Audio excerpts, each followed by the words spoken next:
Fala, gente amiga, tudo bom? Eu sou Carlos Lose e este é o Batata Diário, seu programa de dicas do Diário do Capitão. E hoje vamos continuar a falar, dos episódios de Jornada nas Estrelas Strange New Worlds, Chegamos ao 7º episódio, intitulado A Serene Squall, É o título em inglês dele, no caso, O que a gente pode falar desse episódio hoje? Bom, é um episódio bom também, tá? Mas não tão bom quanto o último, O 6º episódio realmente, a meu ver, foi o melhor até agora, tá?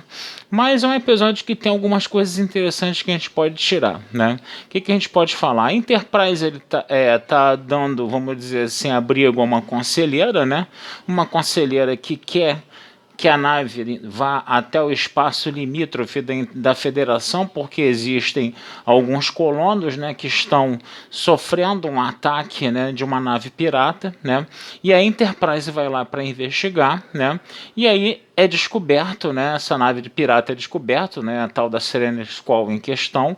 E na verdade o que está acontecendo ali, Esses piratas, na verdade, eles são capitaneados pela própria conselheira, que ela é que a piratona mora ali no caso, a tal de conselheira Angel, um nome até bem sugestivo, no caso, E essa conselheira, ela quer, sequestrar a Enterprise no caso, Ela quer realmente roubar a Enterprise, Eles acabam até sendo bem sucedidos nisso, E aí a gente vai ter, nessa querela toda, a gente vai ter basicamente uma história A e uma história B.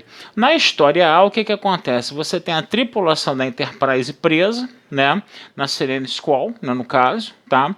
E aí, o nosso Capitão Pike, o que ele vai fazer? Ele vai começar a induzir, que os tripulantes da Serene Squall façam um motim, contra a sua capitã, no caso, E aí ele vai dando essa dica, E aí os outros prisioneiros que são os tripulantes da Enterprise vão, nesse jogo de conversas, induzir, essa tripulação ao motim.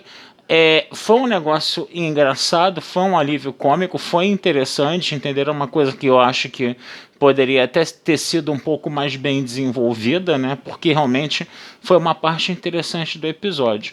A outra parte que pode ser um pouco mais controversa é a seguinte, A Angel, no caso, ela começa a se aproximar do Spock, Ela tem, vamos dizer assim, um conhecimento, com a cultura vulcana, coisa e tal, aquele negócio todo, e aí ela percebe, que o Spock está tendo novamente problemas, com a T'Pring, A T'Pring tenta se aproximar dele, tentando explorar mais o lado humano dele, querendo fazer com que ele desenvolva mais o lado humano dele, E a Angel percebe, que o Spock teria essa fraqueza aí, E ela começa meio que tentar manipular o Spock, no que ela consegue, fazer isso com uma certa desenvoltura ali no caso, E aí isso pode realmente deixar fãs mais, vamos dizer assim, raiz, um pouco chateados, com essa coisa do Spock ter sido manipulado tão facilmente, Mas o engraçado nessa história toda é que o Spock ele também acaba,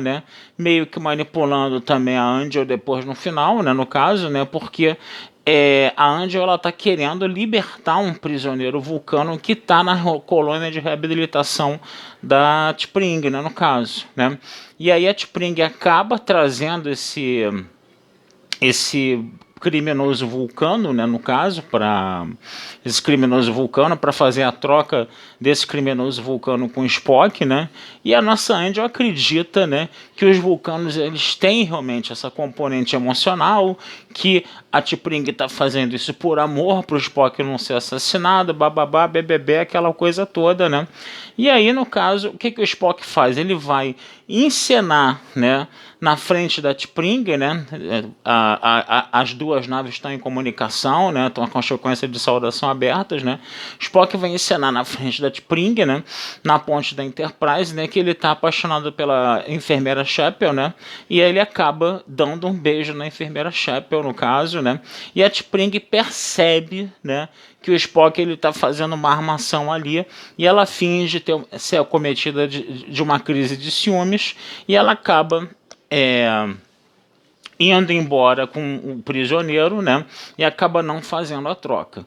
Nesse ponto, né, o Pike já conseguiu, né, tomar o controle, assumir o controle da nave pirata e já conseguiu desabilitar os controles da Enterprise à distância, né, podendo, vamos dizer assim, fazendo com que a nossa Angel tenha que se render, no caso, mas a Angel, né, como ela é muito esperta, ela acaba fugindo, e é isso até uma coisa interessante, porque você vai ter aí uma personagem que de repente ela pode ser aproveitada, tá, em episódios futuros, de repente numa segunda temporada, alguma coisa assim do gênero, né? Então realmente ficou aí no bolso essa coisa toda, né?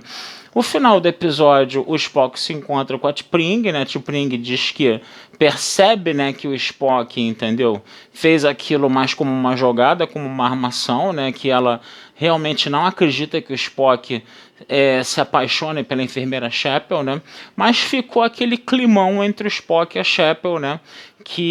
E a Chapel falando que realmente não tá rolando nada, que não sei o que, mas a gente sabe que a Chapel é louca pelo Spock, a gente já sabe disso, né, da série clássica, né, e ficou essa coisa trabalhada aí. A grande surpresa do final do episódio, lembrando sempre aqui que a gente está trabalhando a coisa com os spoilers, tá, é que esse prisioneiro vulcano, né, que essa Angel queria trocar, na verdade é o Sybok, né, que é o irmão do Spock, né, que seria o irmão, que seria fruto do Sarek com outro relacionamento, né? Isso nunca ficou muito claro, né? A gente sabia que o Sybok ele era o irmão do Spock em Jornada nas Estrelas 5, né? Mas eu, pelo menos, não me lembro no filme, né, de dizer que teria sido um relacionamento do Sybok fora do casamento, essa coisa aí, né, do Sarek, né, fora do casamento, né? Essa coisa aí do Sybok, no caso, tá? Então, o Sybok ele vai aparecer também futuramente, tá? Como um vilão na série, né? Porque o Spock, inclusive, ele recebeu, como a gente fala, uma orientação de não se aproximar do irmão. A gente sabe que o Sybok é um cara que abraça completamente a emoção, né, no caso, é um vulcano que não está querendo saber de lógica, está querendo saber de emoção, né, no caso, né. Então esse episódio ele abriu interessantes perspectivas para o futuro, né, ele vai abrir perspectivas de você poder trabalhar outros assuntos interessantes aí, né, mais lá para frente, né, essa coisa de repente você ter um Sybok no futuro, essa coisa, por exemplo, de você ter essa conselheira Angel aí também aparecendo como inimiga da Enterprise e aliada do Sybok, né, e essa coisa também de começar a rolar um clima, né, entre Spock e a enfermeira Chapel, né. Então é um episódio que vale a pena por causa disso, né? De repente ele ficou um pouco mais complicado pelo fato dessa conselheira Angel, né, manipular o Spock tão facilmente, né? Vai ter gente que talvez não goste disso, né? Mas eu acho que de repente, sabe, é o tal negócio, entendeu? Como o Spock ele é meio humano, tá? Eu acho que ele pode estar realmente vulnerável a uma manipulação, sim. E isso não seria nada demais. Até porque no Jornada nas Estrelas 5, o Spock ele foi manipulado pelo Sybok, né? Então é a tal situação, né? Aquela coisa, os defensores árduos e ferrenhos do Spock não vão, de repente, gostar de ver esse personagem vulcano ser tão manipulado, né? Mas acontece, né? É uma forma, né, que alguns escritores de alguns episódios têm de trabalhar esse personagem. Tá certo, gente? Vou ficando por aqui, tá? Desejando vida longa e próspera, tá? E a gente vai conversar mais ainda, tá? A gente vai conversar mais ainda de outros episódios de Strange New Worlds no futuro. E, por favor, não deixem de visitar meu site batataespacial.com.br, tá? Que eu tô lá falando muito de cinema, de estreias de filmes, né, em circuitão de cinema, tá? E vale a pena vocês darem uma olhadinha lá, tá? Um abração, fui e até a próxima.